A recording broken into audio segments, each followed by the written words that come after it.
from wherever you are in this in the world. Welcome to the session on data for good toward a sustainable ecosystem beyond philanthropy. Yeah? We all know here in this conference that data is very important, and data has a very important role to improve the world. Yeah. Specifically, we can see it now with the whole COVID-19 pandemics, where actually I think sharing privately held data with government is happening on the scale without precedents. But it's also true that much of this sharing is done on an ad hoc basis, yeah, and maybe it's not sustainable over the long term. So that is what we're going to speak about today. I would like to welcome Rachel, Mocha, Joanne, David, Dominic, Pedro, and my co-host Stefan as the speakers on this panel. They will later on, they will introduce themselves a little bit more. So in the first part, we will discuss about what can we do to make data for good, data sharing more sustainable, yeah, from three different perspectives. Yeah? Before we will go into this perspectives, please notice that if you have a question, please put it into the chat of the Attendify platform. And also, we will do 3 polls at certain times during the debate, and then we ask you to respond to those polls. You can actually see them already now, so if you want to go ahead and respond them already, happy to do so. And the panelists will take those responses into account in their debate and discussion. So we will, as I said, we will look at this from 3 different perspectives. First, a systemic perspective. So there are many pilots and prototypes in data for good, but there are not so many operational systems that really run on a daily basis and save lives or improve the world for real. Yeah. So why is that not happening? Yeah, we would like to understand that. Is there enough demand for data? Is there maybe a person, a role missing in organizations, both on the private side and on the public side, to let's say to engage the 2 parties to make it happen? And I give now the word to Stefan to continue. Thanks, Richard. Yes, I'm Stefan Verhulst. I'm the co-founder of GovLab. And as Richard said, this session looks at how can we make data for good more systematic, sustainable, and responsible. And so, as Richard already indicated, the first part is systematic, and how can we make it more systematic? The second part, really, we would like to address is how do we make it sustainable? Clearly, there are costs involved in making and providing access to data, and also to sustain access to data. How can we look into the business case for actually data for good? Or how can we also look into how do we turn this data for good into more of a public good that also is supported by public funding? And so how do we make data for good sustainable is the second big topic that we hope to address during this session. And then the last one, of course, is not only how do we make data for good systematic and sustainable, but also responsible, i.e. what should be the principles in order to make data for good responsible? How do we prevent risks? But also, how do we develop action following insight being generated in a manner that is responsible and ultimately provides the impact that we hope data for good can achieve. So those are the 3 areas that we hope to address during this short session. We have a lot of people, and so we will have to go very quickly. But before we introduce and have everyone introduce themselves briefly, Richard, over to you to introduce our first interactive engagement with the audience here in order to get a sense of what the audience or at least the participants think with regard to a variety of options. Okay, cool. Thank you, Stefan. So let's look at question 1. If you can't find the poll, it is on the right-hand side at the top of the Attendify platform. You see 3 or 4 bars. And if you click on that, you get the polls next to the chat. And the first question is, sustainable data for good should be based on, and there are 4 options you can choose from. So please vote right now and then we can see what's coming out of it. Okay.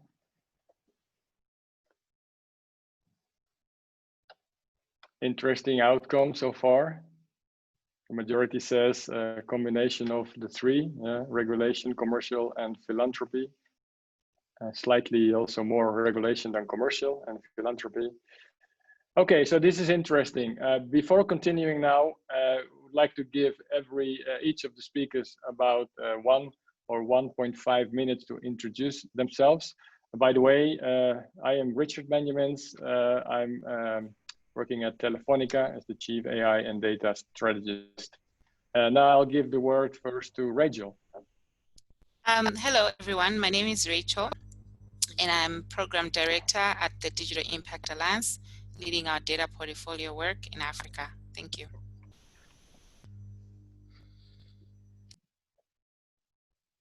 Then we go to David. Hi, good evening from Spain to everybody. By the way, happy World Statistics Day to all of us. I'd like to thank both Richard and Stefan for the invitation to contribute to this panel on behalf of my organization. My name is David Salgado. I work as a statistical officer at the Spanish National Statistics Office and as associate professor of official statistics at Complutense University of Madrid. Thank you very much for the opportunity. Great, thank you, David. Joanne? Hi, good day to everyone, or good evening. I'm Dan Stonier. I'm the Chief Data Officer for Metacard. All right, thank you very much. Dominique? Hello, everyone. I'm a president of Statistics Poland, also a joint professor of statistics at the University of Szczecin. I work in many international bodies for the time being. I'm also a chair of the partnership group, as we call it, kind of a bureau for European statistical system, as well as involved in the work of the committees at the level of the OECD and United Nations as well. So thank you. Thank you very much, Dominique. Mocha? Thank you so much, Richard, for having me here, and good day, good afternoon, good evening to everyone that is listening to us. I think I would just like to share a little bit about the GSMA that I represent, an AI for I, which was established in 2017, and represent the interests of mobile operators. I think what is relevant for us, having us here on the panel, is one that from the very beginning we were working with the public and private sector, including with our task force, which contributes of 21 mobile operators representing 124 countries and 2 billion connections, as also 12 UN agencies and their partners, including WHO, DAL, OCHA, UNDP, and others. And we are looking from two different aspects. One, from thinking globally, and we have actually created quite a lot of tools that help our mobile operators, members, as also that can be used by the wider public, and then also acting locally, and that's where my role comes in. So I'm currently overseeing FCDO funded project, where we are looking or overseeing in-country projects, including implementation, as also sharing knowledge from other countries, supporting any regulatory barriers and other barriers. So thank you so much again for having me. Thank you, Mocha. And last one, Pedro. Hello, everyone. I'm Pedro del Arcom. I'm the head of the Big Data for Social Good department at Telefonica, running now for 3 years. We are based in Madrid and in Spain, but we are running projects globally, mostly in those countries where we operate, like in most of the Latin American region and Europe. Thank you for the invitation and for being here today. Okay, thank you, Pedro. So before we move to Stefan, let's have a quick look at the question one. Yeah, and I'm not sure, but it seems to me that it's exactly in the reverse order of what is today happening. I'm not sure, but I think it would be interesting if that's the case. Yeah, or what we think it should be is completely the opposite as what it is now. Okay, over to Stefan. Great, thanks Richard, and thanks for introducing a data collection opportunity during this panel. Great to get this started and focusing on some of the topics that we introduced at the beginning. And the first topic I would love to address is really with regard to how do we make data for good more systematic. And one way to think about it is that in order to make it more systematic, we actually do need to improve the way we express demand for data for good on the one hand, and on the other hand, we also need to start thinking about how do we organize ourselves from a supply side point of view, and how do we ultimately then match the demand with the supply in a more systematic manner. And so let's start with the demand side. And so quite often, a whole range of data for good initiatives get started, but they get started because there is access to data, not because there is a particular kind of question that has been identified as a question that matters to society. And so questions to Dominique and David, because obviously you are representing the demand side on this, while being, of course, also key data holders, but you're also representing the demand side on this panel, specifically with regard to the demand for private sector data. So a key question for both of you is, how can we express the demand for alternative data sets in a more coordinated, quite often also more credible and legitimate way, so that the supply side has a clear sense on how they can actually respond and how collectively we can try to come up with an answer to those questions. And so starting with David, I'm sure you've been doing a lot of thinking about how to formulate questions that could be answered by the private sector or with at least private sector data. So how would you go about improving the signal for data for good? Thank you very much for the introduction, Stefan. This is a session on data for public good, and I would like to begin by sharing just a critical reflection on the common idea of data to provide my answer. This reflection is matching the line of the analysis on algorithms provided by Professor Robert Kitchen from the National University of Ireland in Maynooth. I also claim with him that we must consider the socio-technical context of data. My understanding is that data is not a natural resource growing in trees, which we can pick, use, and share. Data is the result of a complex set of social and technical decisions and processes. And in particular, we need to focus on the concept of a statistical production process. And in this line, first, from the standpoint of official statistics, it is my view that the present data landscape is bringing the need to incorporate data holders as active actors of the official statistical production process. Second, now beyond even the official statistics included in statistical systems, this incorporation will boost the production of statistics for the public good by private actors. So my first answer is that a public-private engagement in common statistical processes, common statistical production processes, will increase and systematize the production of data for good. In my view, in this engagement, data stewards will play an essential role. This is my first input. Great, thanks so much, David. Dominique, you've been pioneering a lot of data for good, or at least the use of private sector data for statistics in Poland and elsewhere. So how would you go about improving the signal for private sector to also engage with, for instance, players like yourself in a way that is systematic? Yeah, thank you very much, Stefan. Indeed, I do think that government is a very important agent in this whole endeavor, and it's responsible for a large chunk of demand, first of all. So that what makes it very important.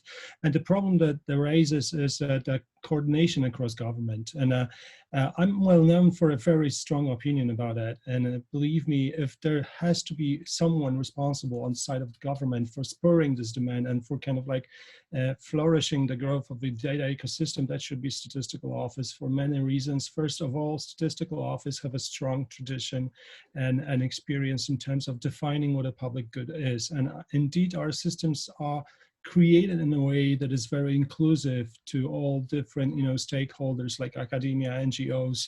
They're all participating in the process of definition of what the public good is in terms of what the Statistical Office has to offer as the outcome of their operations. And a part of that, because we've been doing this for many years, we have just any kind of like fundamental infrastructural solutions that can be used to leverage the data ecosystems. Like, for example, we are part of the state information infrastructure. We've been doing the governance frameworks for that. We have resources, processes, systems, nomenclatures, typologies, classifications, information standards, description languages, metadata standards, transmission formats, whatever. If we can take all of this out of a statistical offices and give it to the whole, community of the possible stakeholders of data spaces, I think that would work well for this. But of course, we have to decide about it, and this kind of like a thinking process has to be finalized on the sides of the governments and European Commission, for example, as well, who's heading towards introducing European data spaces and other initiatives related to that. But of course, there are many problems that I want to like very briefly mention. Of course, the proportionality and minimal data requirements, transparency, non-discrimination, level playing fields, all these things that has been discussed before in a team that in a group that we've been participating as well, business to government data sharing. I think these are very important, and I would encourage everyone to read the report from this group because it's very, very interesting. One thing that is the most crucial one, however, is of course financing and financial compensation, and it just has two parts: financial compensation for cost recovery and financial benefits or profit gains. And this is kind of like an area that we have to invest a lot of debate into in order to make it right in the future. Thank you. Thanks, Dominique, and also thanks for referring indeed the work that many of us here on the call did jointly within the context of the business to government data sharing high-level expert group to the European Commission, where indeed some of the issues that we will discuss were also featured in the report that actually was the impetus for the creation of this panel as well. Let's, folks, once we have a clear understanding of the demand side, and thanks Dominique and David for highlighting some of the ways forward here, and especially the role of statistical agencies. Obviously, the question then is, of course, how do we even engage with the supply side, i.e. how do we engage with the private sector? And too often we get asked, for instance, here at GovLab on who should we engage with in Corporation X, and then too often I have to say good luck finding out, because there is quite often not really a designated function within the private sector that can really respond to solicitations for the data. And so talking here with two pioneers who have done a lot of thinking and actually experimentation with those functions.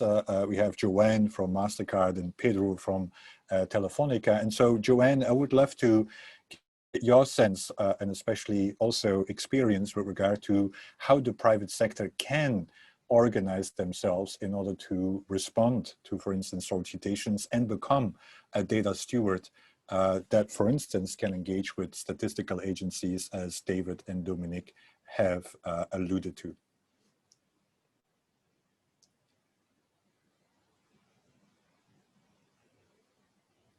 So I'm happy to talk about this. It's a subject near and dear to my heart, Stefan. As you know, we've been, as you said, a pioneer in this space. We have a very active commercial practice with data and data sharing, but also data for social impact. And, this is an issue that I think we do need to do more work as a society try to figure this out. Both those of us who would be considered the supply side of data, we have data sets that might be helpful to figure out societal problems. But the challenge really is that organizations such as Mastercard who want to use their data and produce insights that might be helpful that we can share with other parties, we get approached. But if we didn't have good governance, we really could not share that information with third parties. And all too often, and it'll be interesting to hear what Pedro has to say, we have a strong data governance process, both for the use of our data for commercial purposes, generate insights, economic insights, for example, and other types of insights. We have leveraged that process to create a data for social impact review process. And to, like what Dominic just referred to, it does require us to understand what are we trying to achieve, right? I mean, I think that that is very important, and to practice, you know, have some real strong principles, which I can also talk about, around how do we govern our data, right? How are we going to be accountable? How are we going to be transparent about what we do with data? How are we going to ensure that if it's personal data, that we're ensuring privacy, and for all of our data, how are we ensuring security and control over our data? And we have those process set up. I mean, so evaluation of the data partner, who is coming to work with us, what are their data practices, right? What's the scope of the work? And is our data actually going to answer the question that's being proposed? And is it a question that we actually ethically think our data can help answer? And do we want to answer? Is it the right question for Mastercard to be involved in answering? And then we have a very detailed data review board that includes our security folks, our information security folks, our privacy team if it's related to any of our transaction information. So we never share our transaction data, but in our information we do look at, and we have a bit of economic information. But the variety of organizations that will come to Mastercard is also a challenge, right? So it can be a government agency, it can be a civil society organization, it can be an academic institution. And we have to understand, how is this going to be used? How is our information going to be used? Is it going to be part of a bigger project, right? Is it going to be just the only data point? Is it going to be used in combination with other data sets? So there's actually a very robust process that we must understand when we look what's the output going to be. So you do need, back to your other question, you do need a data steward who's going to shepherd through these type of projects, because it's really not so simple. So, you know, during COVID, what we've discovered as we tried to work with other organizations to solve COVID-related issues from an economic perspective, for example, it's much easier when working one-to-one. We have a very robust process. But the minute you want to work multiple organization to multiple organization, it does seem to break down, right? So we could work probably easily with any one organization. We have a very sturdy process to that. And we probably can work with two organizations, right, as the third organization. But once you want to do more than, you want to work with 5 organizations. And if everybody has their own governance process, what we do not have is a common language. Even though we may have common principles or common steps in a process, my legal agreement and contract process and my review process, I guarantee, is not identical to Pedro's, and we're going to listen to him in a minute, right? It's probably not identical to Richard's. It's probably not identical to what Dominic is considering, right? And so without that kind of ecosystem laid out, without a data for common purpose type of look to this, and I know World Economic Forum is actually also taking up this project view, it is harder for us to react as a global community with speed to problems like COVID. Even we've been able to, during this time, work with governments to be able to answer these questions. It is a challenge for our time and for what's coming next, that I do think it's going to take all of us with robust practices to join together to come up with the common solution and infrastructure that's needed. Great, thanks so much, Joanne, and thanks for sharing your experience, and also anyway how Mastercard has responded to some of those challenges. And Pedro, Joanne already made reference that while you're also anyway in the corporate sector, and while you also are engaged in data for good, clearly there might and there is likely differences in how you go about responding to solicitations for your data. And especially also would love to learn Pedro, for instance, what have been the lessons in the context of COVID-19? I know that Telefonica has stepped up here, and was it indeed a painful process, as Joanne has laid out, to actually respond rapidly? Because if you have an emergency like COVID-19, how do you go about streamlining the response? Over to you, Pedro. Thank you. So I fully subscribe the words of Joanne. So in order to show some of the learnings we got after a few years running the Social for Good and Data for Good program, we identified some key things that need to happen internally in order to be like a trusted initiative, something that is sustainable in time.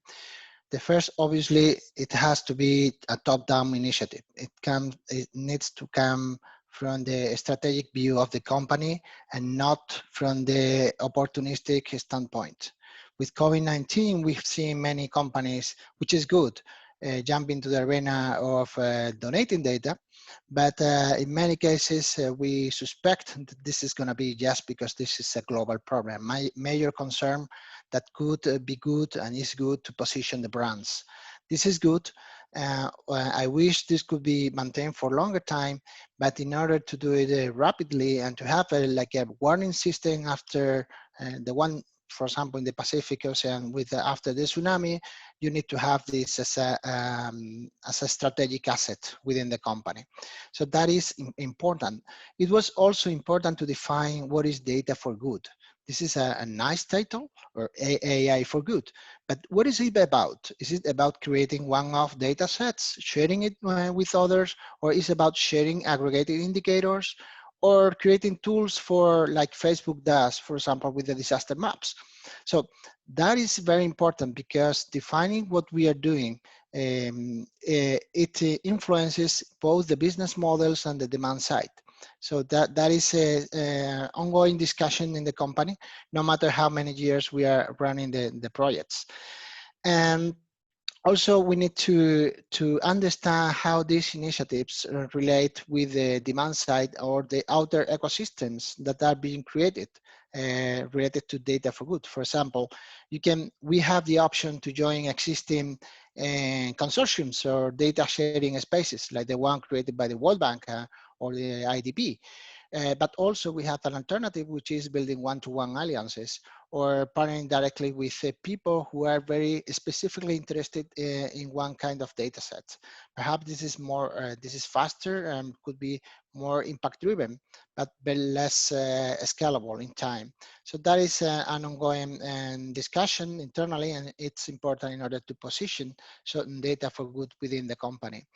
And I fully agree that this requires to have a dedicated team, or at least a dedicated bandwidth of existing teams: legal, marketing, technical, of course, all the privacy aspect, communication, data governance, institutional affairs. So all need to be coordinated and aligned about what is going to be the activity of the company in the data for good area. And I think the chief data steward is a wonderful role to have this this coordination happening. But it's not easy to place the data for good team within the structure of the company. It used to be in the research team or in the analytics teams. Perhaps there are other places in the company where we can sit this team. And well, just to be to go to the point, I think it's very important to lower the internal barriers, to decrease the internal antibodies that are created whenever data for good initiatives come to the table. So we need to identify the risk for the company, but not in general, for the very particular case of the data we are using with the purpose we are using. And we have to define the limits for data for good initiatives. Limits related to the regulation, ethical, or cannibalization of the business.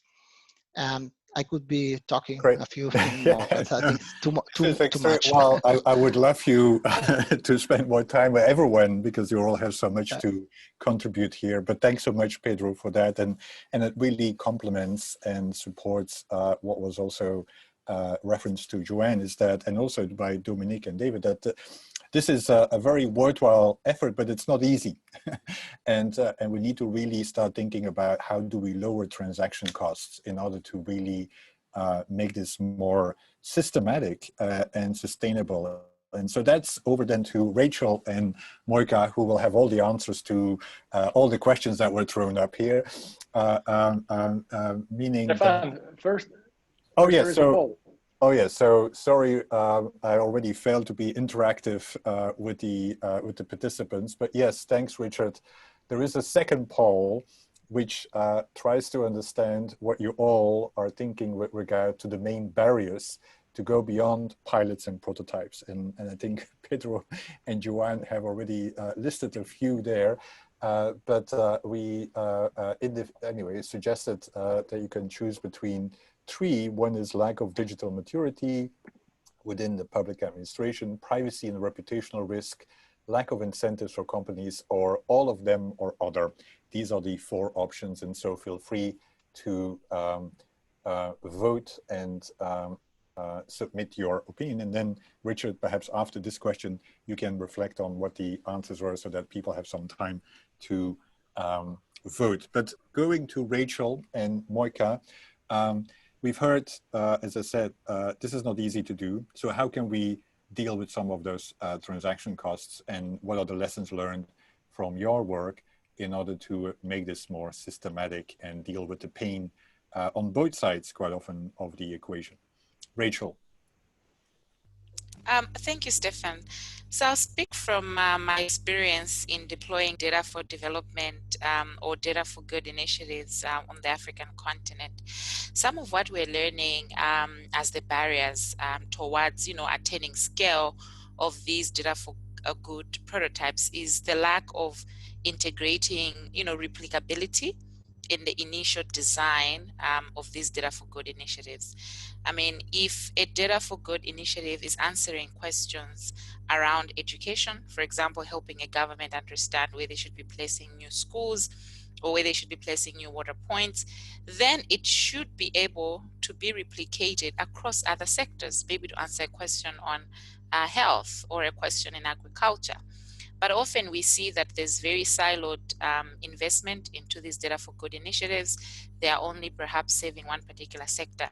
The moment we transcend to designing initiatives that take into account the ability to replicate these models across sectors and across geographies, then we should be able to start transcending from prototypes to sustainable initiatives.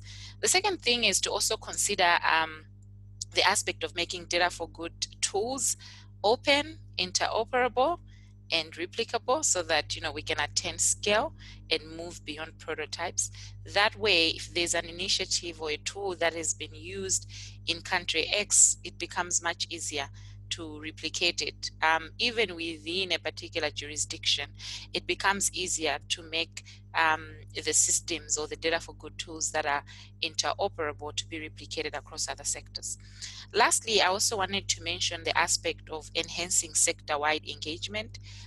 Often, because they are siloed to maybe one sector, a few partners, you do not get the demand that you should be stimulating. But once you sort of take a very wide and diverse sector-wide engagement approach, engaging civil society organizations, the media, academia, NGOs across the various sectors, governments, to build policies that do not separate digital and data, but start to look at these as foundational building blocks that work hand in hand, then you'll be stimulating natural demand in itself. Some of these government institutions, for example, we have seen come through and actually start to demand for these initiatives. Lastly, I wanted to say that it's important to enhance and build inherent technical capacity within local institutions such as national statistic offices, regulatory authorities, so that we can identify data champions within these ecosystems, which can actually help to transcend, from prototypes to scalable initiatives. Thank you.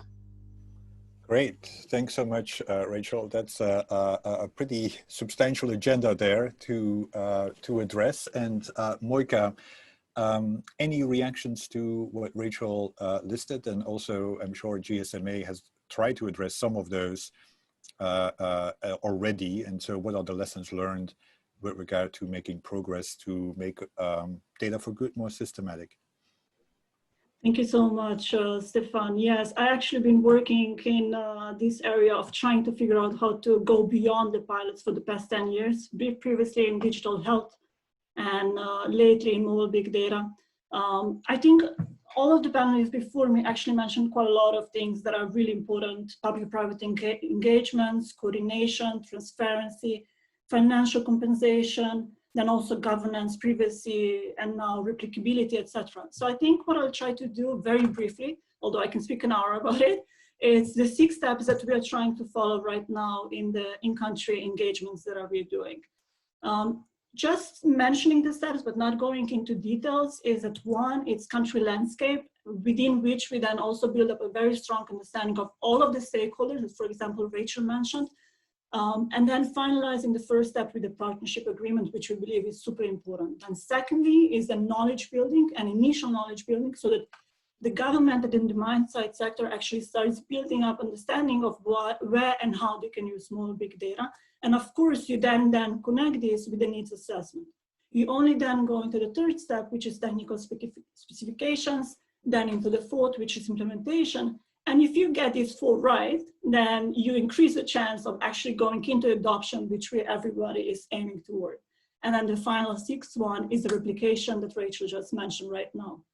In the core itself is the knowledge sharing, which we believe it's important on every stage with all of the key stakeholders that is involved, as also with the wider community. And 4 key things that I would like everybody to actually take out of here is 1, that we need to understand priorities of key stakeholders, because only if we understand that, we will be able to have fruitful ecosystem collaboration. And 2, something that Rachel also mentioned already, is that we need to work with local stakeholders. We should not bring just external and international experts to the game. Lesson 2 is that we need to support awareness of what is possible on the demand side, as only like that we will be able to identify to what needs we can actually most support. And I think one of the things that I heard at the previous session is that we should not be influencing, but we should be co-shaping and co-creating. Lesson 3 is that we need to share the knowledge across the cycle, as how I mentioned, because only then, if we're including and if we support the skills and talent, as also the development of processes and tools, we will be able to increase the chance to actually achieve the adoption itself. And then 4 and final one is that we need to showcase the value and impact, as only like that we might be able to achieve sustainability and also replication that Rachel is mentioning. I think if we fail on the steps beforehand, we'll really struggle to get ahead with the others. And there are 2 things that I haven't mentioned and are super important, which is sustainability and the responsible usage of data. And there is one reason why I haven't mentioned and spoke about it, because we are now going into the conversation on that. And I'm sure that other panelists will talk also about it. Thank you. Great, thanks so much, Moika, and thanks for summarizing your 10 years of experience, which of course is always a big challenge in a very 3-minute kind of intervention.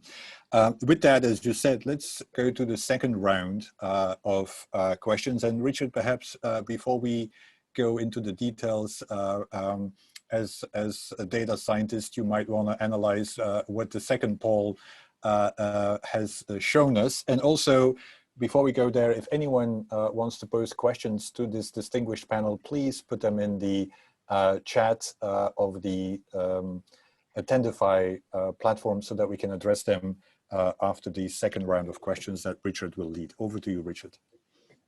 Okay, thank you, Stefan. Thank you all. Well, let's look at the poll, what came out. First, it's curious to see that it only gives percentages, yeah? So it will never show us that actually nobody but like 3 people responded. Yeah? We are covered for that. But we have more than 60 people as participants, so I hope there are some more votes here. What you can see here, apart from the other group, which has 45%, the winner here is lack of digital maturity in public administration. Yeah? Now, to me, that sounds very familiar.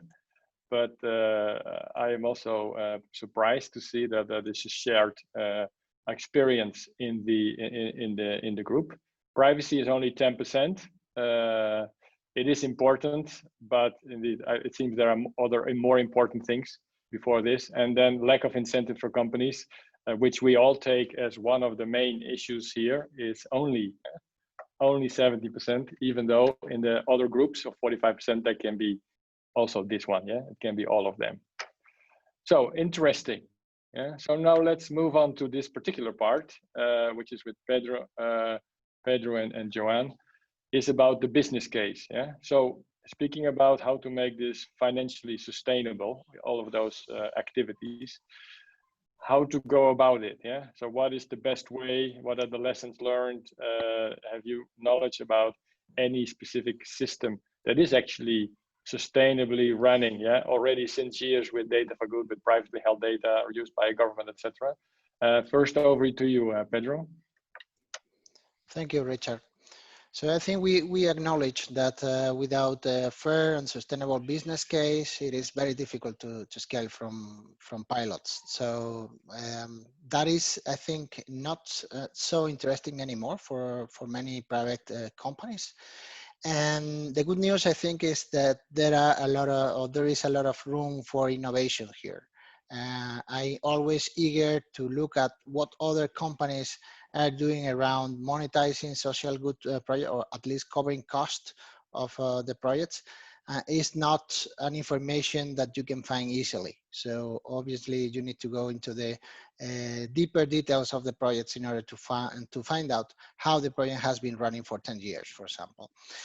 Obviously, each industry defines their own business model with different parameters. But for the telco sector, I would say that the three most frequent ways to fund these data for good initiatives are obviously philanthropy, subsidized projects or models, and commercial-like models.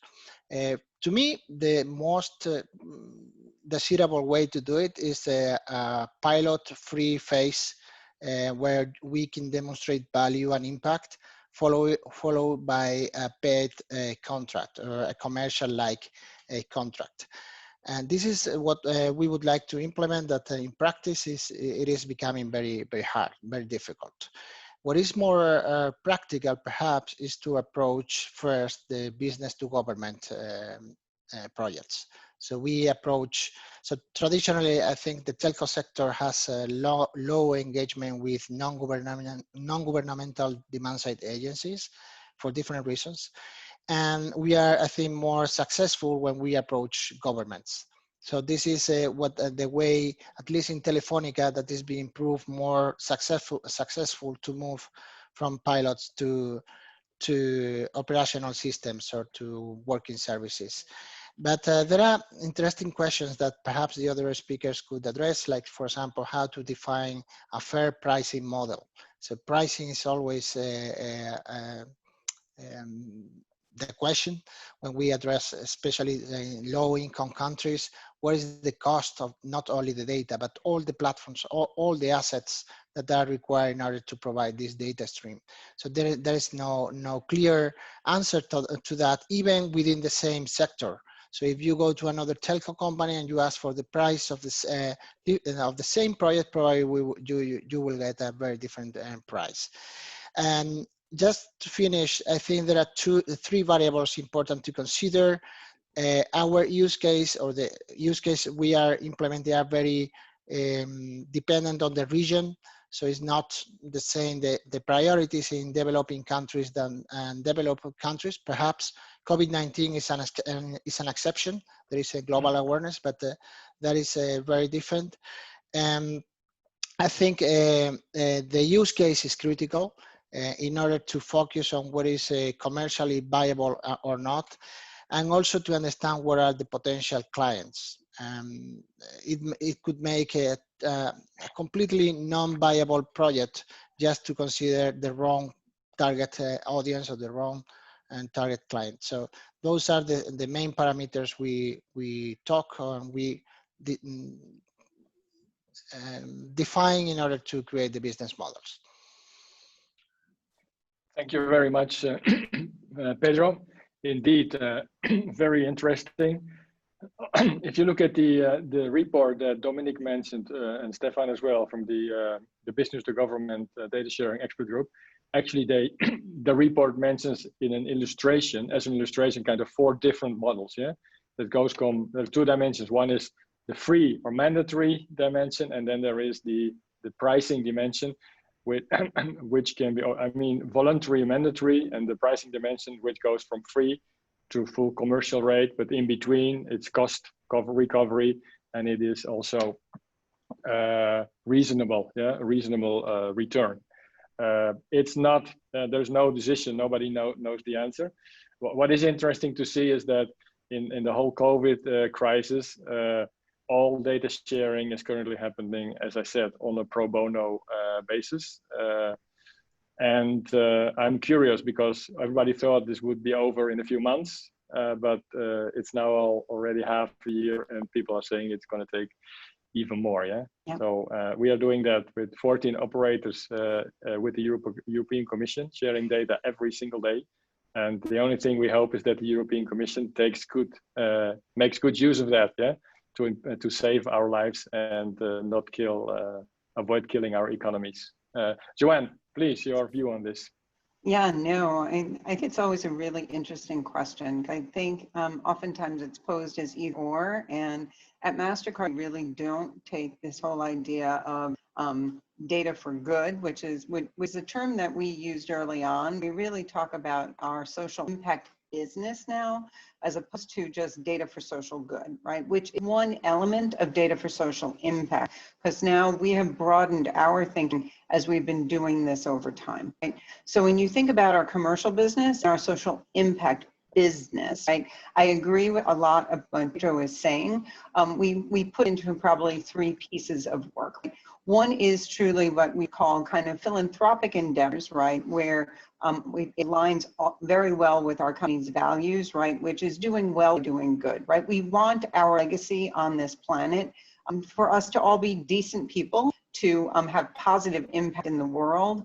And many of those projects that we experiment and innovate, right, relate to financial inclusion for everyone. But there are projects where we might be innovating in a social impact way. We might be doing it in a philanthropic way, right?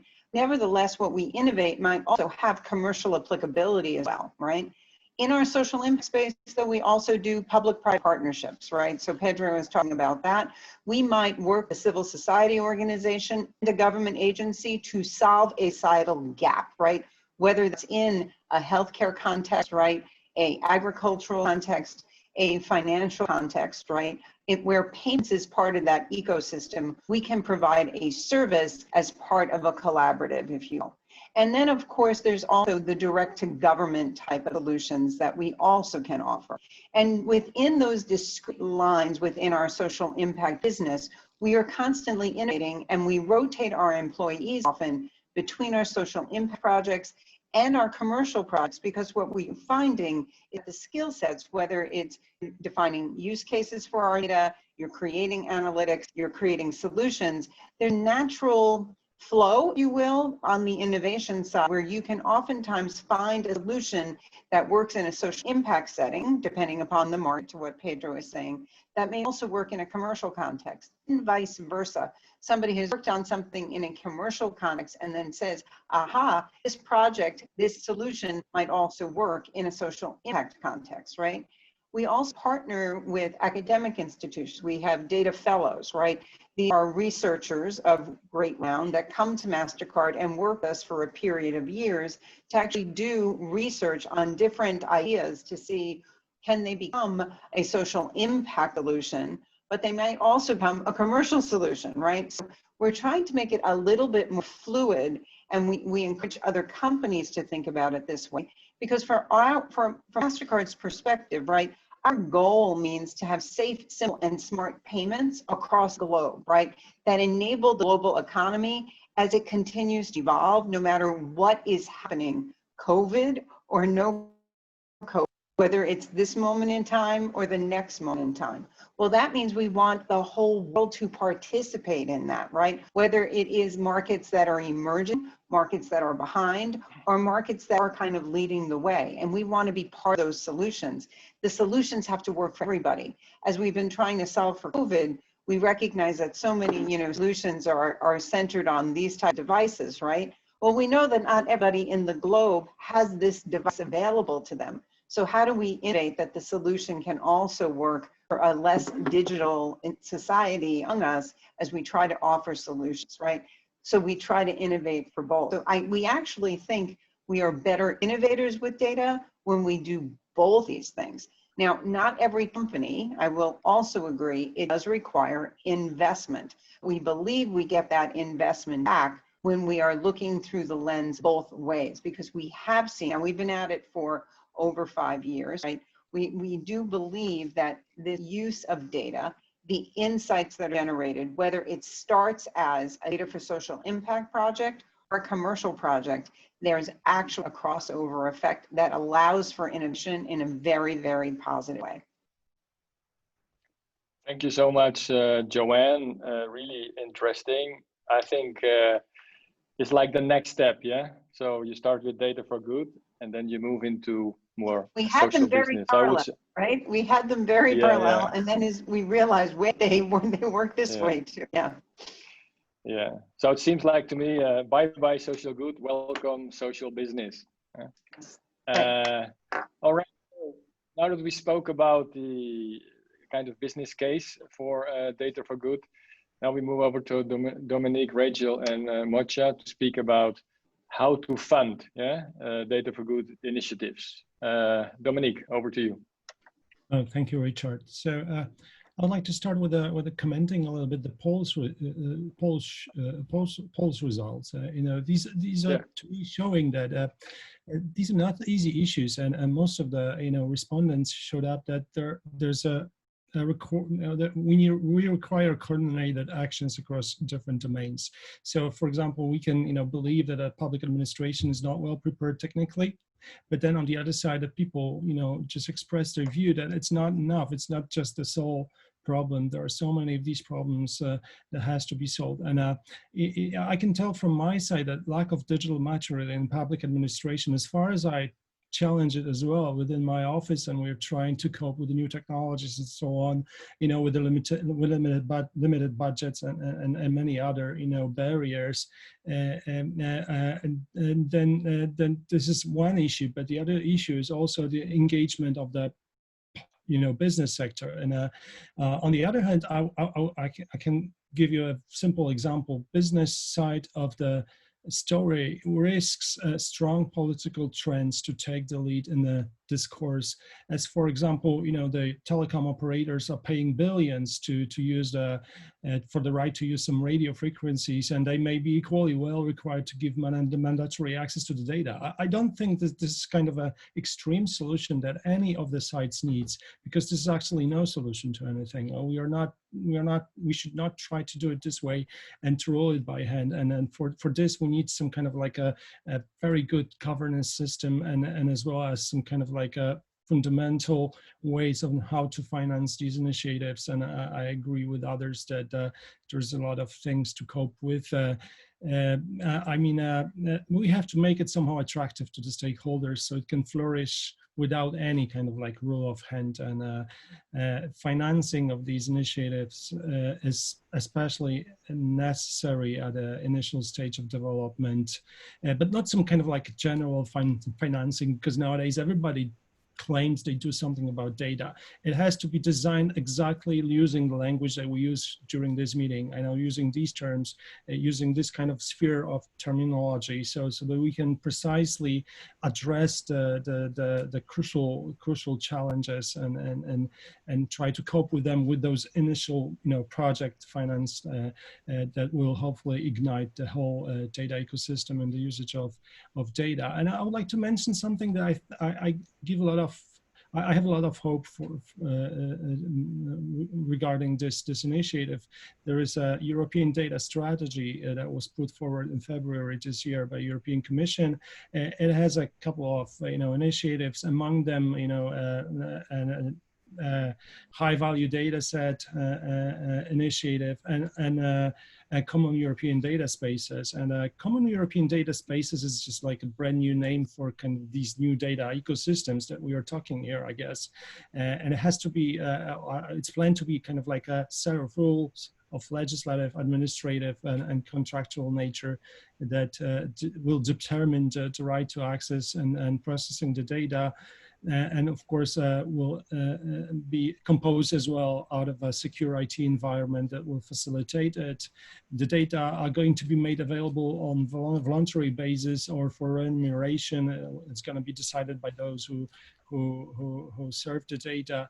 There are a few kind of like special areas of interest in terms of like Green Deal, manufacturing, all these areas of data applications that are probably the most interesting from the point of view of the challenges that are ahead of the European Commission. But I think that hopefully this initiative will not only stop at the level of creating language and creating some kind of like communication about these issues, but also will facilitate starting off igniting the projects by providing some kind of like dedicated financial tools that will allow us together, like stats offices together with the private sector, to start off these processes, because there are many problems that are really detailed problems that live somewhere in the layer of technology, that it's very easy to somehow come up with the ideas of how can we use the data sets that are available there in the private sector, but it's far from being able to actually do that. You need to really solve like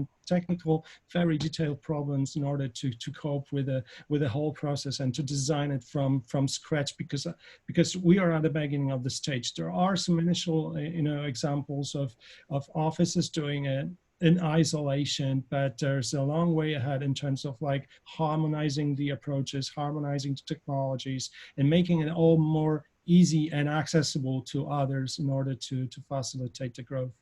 So yeah, I would really hope for some kind of like more general scheme of financing. Thank you. Thank you very much, Dominic. Indeed, I think the European data strategy, at least in Europe, is before and after in the context of data for good and data for the public interest. But it's very also at the moment very underdefined. I heard yesterday a European commissioner say that it is the participants that decide how the data space has to work. And if it doesn't work, we will intervene, something like that. So very interesting. We move over to Rachel about how to fund those initiatives based on your experience, Rachel. Yeah, thanks, Richard. 2 points from me. First of all, we need to be funding the institutional capacity of the local institutions that will ultimately, transcend to becoming the stewards of data for good initiatives. What I've seen working at country levels is that often we funded demonstration models or pilots that are not actively involving local institution stakeholders who ultimately become, the stewards and routine users of these data for good models. So it's important to support them with technical capacity, with the supporting areas around policy, regulation, compliance, and data governance, just to mention a few. Secondly, I think goes back to the point I made earlier about how do we make data for good initiatives replicable. And so it's also important that as we make decisions of what to fund, we take into consideration the ability for those initiatives to actually replicate across diverse sectors and across geographies. So what's the potential for it to scale and to be replicated across sectors rather than just staying to serve the interest of one particular sector. Lastly, I want to go back maybe to something that Joanne had mentioned, that these are sort of social business models. It would be also important that as we fund, we take into consideration the business model for these data for good initiatives, because that will speak to the sustainability ultimately. I mean, it could be a great idea, great social impact, but if there is no viable social business model attached to it, perhaps we should take a step back before funding that initiative, because that signals that there might not be sustainability ultimately. So those are the 3 points that I would say around how to fund initiatives around data for governance. Data for good. Thank you. Thank you very much, Rachel. I think it's very consistent with our own experience that if you want to start a pilot for data for good, always make sure you have the final customer in the room from the beginning, and that he or she commits to putting it into operation if it works. I think that's completely aligned with what you say. So very, very enriching. Okay, the last person for this round is Mocha. Thank you so much. I think in the countries where we're engaging, we are seeing two challenges that kind of like also then do not necessarily lead into sustainability. One you actually just mentioned, Richard, but then I think secondly also is that a lot of times there is, exactly because of the reason that you just mentioned, is there is not understanding of why the funding is even required. A lot of times there is this thinking, especially in low middle income countries, that there is not a lot of investment that goes in. There is not a lot of funding that is required for further innovation. But I think we need to keep on reinforcing on how much is required from the platform perspective, data storage, assets, analytical side, as also on the processing side, quality assuring, et cetera, et cetera. So I think that's one component that potentially we need to do a better job about. And then second component is that also there is still a lack of value and of impact itself. I think we still struggle to showcase to the governments or to the demand side sector what exactly the more big data does and how does it contribute to their decision making. For example, in the countries where we're engaging, we get this question over and over again, because even if they have budgets over there, so they've received a lot of support from COVID-19, but because they don't have this specific value and impact that the more big data can have, they don't know how to allocate it, and they don't know if there is actually a reasoning for it. And I think that's something that we really need to look more into it. And then finally, I would just like to mention, it's like, I think everybody on the panel and more people actually that we are speaking to understands multiple different ways. And Pedro actually mentioned it so nicely. Everything from philanthropic funding to donors funding to subsidized commercial, and then free premium or freemium funding, subscription, etc. But I think what we potentially should be discussing more is that there might be different funding activities on the time scale. So maybe something that starts with like potentially donor funding at the beginning, we showcase the value, we create really strong interest from the government, and then we go and move into BTG. That's something maybe to potentially further consider. Thank you. Thank you very much, Mocha. Indeed, also responsibility on our side to explain very well where is the value, to showcase the value.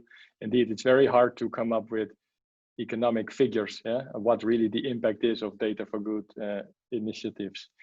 Okay, so we would speak about systemic, about sustainable, and about responsibility. So that's the last set of questions. But first, let's do a quick poll on that. That's question 3, how to ensure that data for good is always used responsibly. I was some time ago in one of the meetings of the AI for Impact, and actually there was a discussion on what do you do with not so democratic governments? Do you still do it? Do you prevent them from using this kind of powerful technology? And that's actually also an important question in this case. So please give your votes.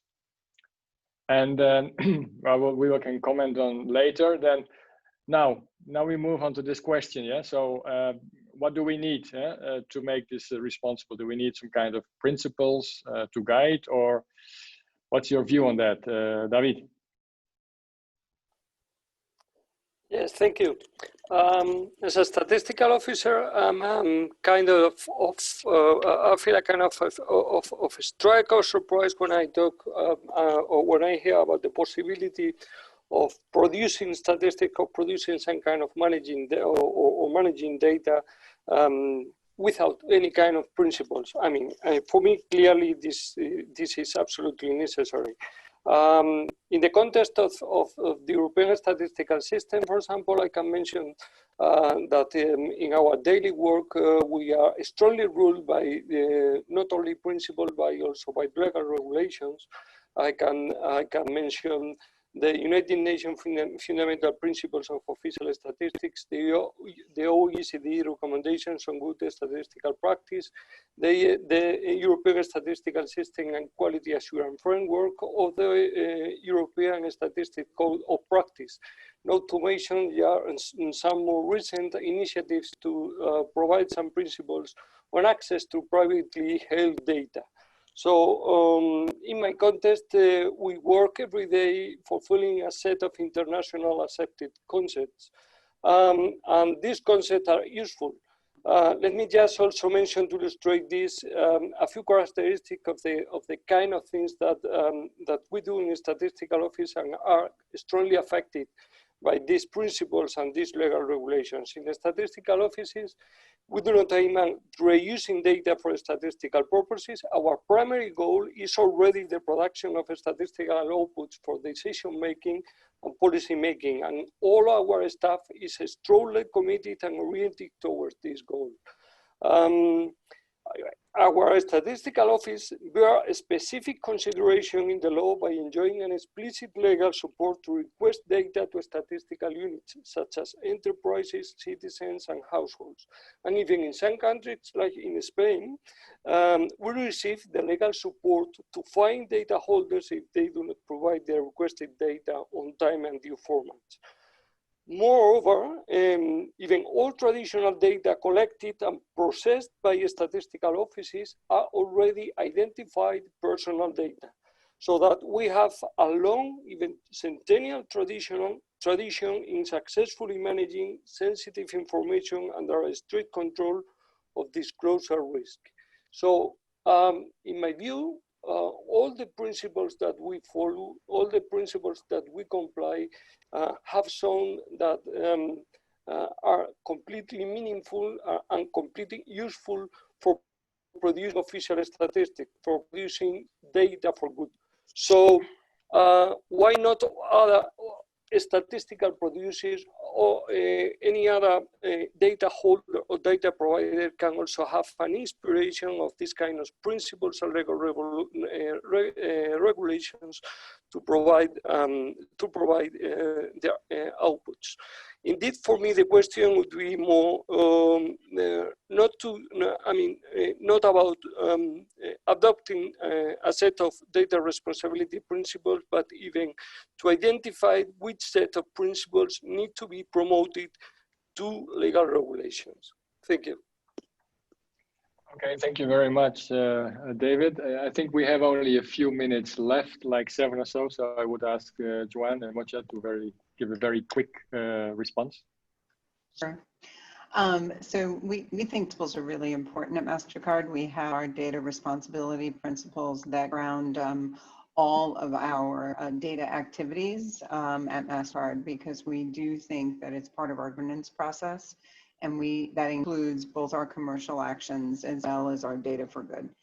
And so along with what David is saying, we believe principles are where you start with guidance. If you don't have a North Star, our employees wouldn't know really exactly where to go. And while we've had a long history of being dedicated to security first and then privacy, we recognize that as our data footprint continues to grow, as innovation continues to grow, data responsibility is at foremost focus, what we need to keep our eye on. As it relates to data for social good, it means that, organizations really do need to, number one, be transparent about what they are doing with data.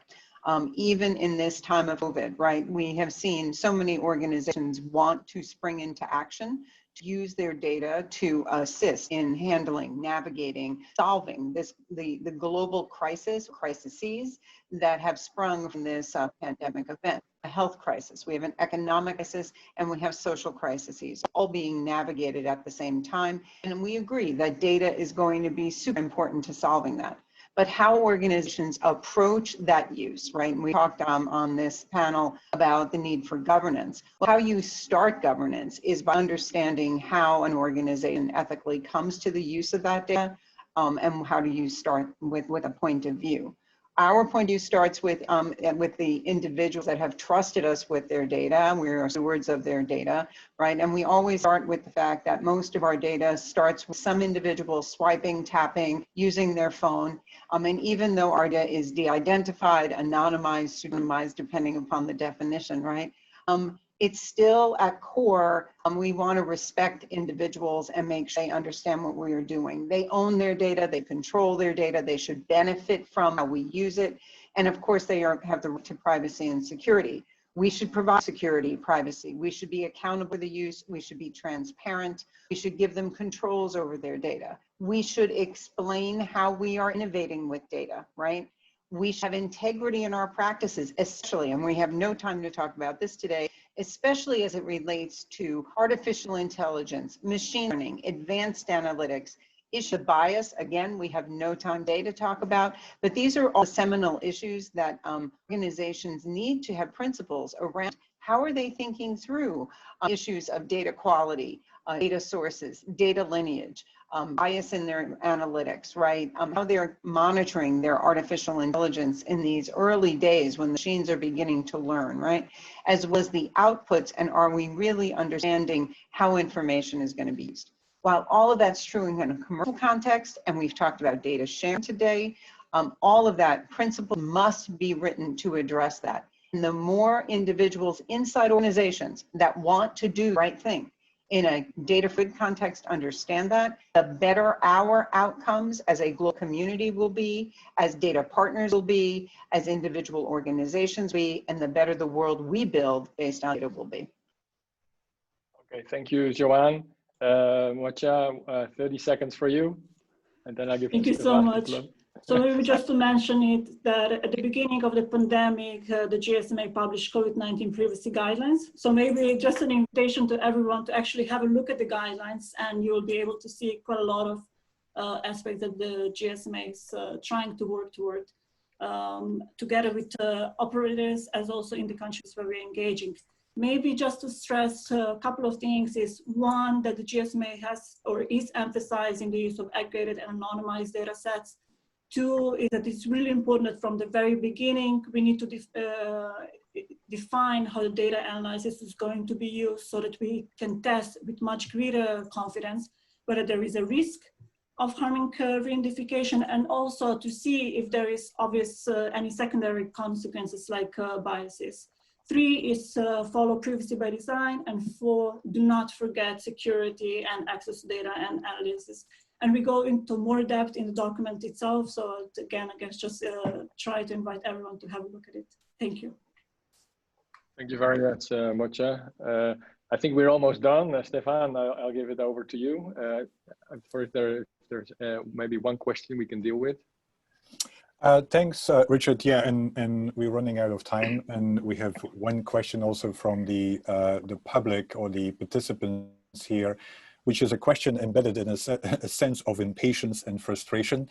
Of course, one of the seminal examples was around data for development that was initiated initially by Orange, and that's now about 10 years ago. And so the question, I guess, is what has changed since? And I think it's also, should we acknowledge the political dimension of actually having those public-private partnerships that look at the use of data. Now, it's a very hefty question to jump through, but perhaps Dominique, I'm sure you have probably some reflections on that, and then we should unfortunately close this session to be sensitive to the time of the participants, both in the audience and on the panel. Dominique, any reactions from your end? Or any other one. I mean, I don't want to put Dominique here on the spot, but I thought, Dominique, I'm sure you've thought about this. I'm sorry, I missed the question. I'm sorry. So the question is, what are there any politics involved in actually setting up those public-private partnerships, in the sense that there is a political economy that we have to take into account, which quite often also is linked in terms of power asymmetries with regard to who has the data, under what conditions are the data being provided. At least that's my interpretation, and I apologize, Bill, if that's not what you refer to. I can tell you, I was kind of like alluding to it as well, because on the side of the government itself, it's not a clear situation in which, we are representing statistics office, so we're very strongly arguing today towards statistics offices, that there are other ministries that have some ambitions in terms of using the data and showing up, using the data. And then the natural kind of like a competition starts within the government, and what I can tell you that it's not a good situation, and it very often leads to a place where there are similar projects started across different sides of government, and they're starting to compete, and sometimes even using the position of force over the other, not only the other parts of the government, but also kind of like proposing some kind of legislative solutions that might not lead to an ideal world in which we will cooperate together with the private and NGOs sectors and for good. So I guess there's a strong need for a kind of like public debate about it, and just be very open and loud about these issues in order to set up the language and find the solutions that will be optimal. Great, thanks so much, Dominique, for ending on that note, that we need public conversation. And I think the UN World Data Forum, I think that's the mission, is to actually raise those issues and have a more broader conversation, and also engage a broader audience. So with that, Moicha, Dominique, David, Joanne, Pedro, and Rachel, thanks so much for joining. Thanks for the audience to join as well, and of course thanks Richard for co-hosting this. I've learned a lot, and I could go on for the next few hours, because there's a lot to unpack here, but I think we've made at least a lot of progress here in identifying the issues, but also showing that actually progress is being made in a variety of areas with regard to thinking through how do we actually make this more systematic, sustainable, and responsible. Thanks so much.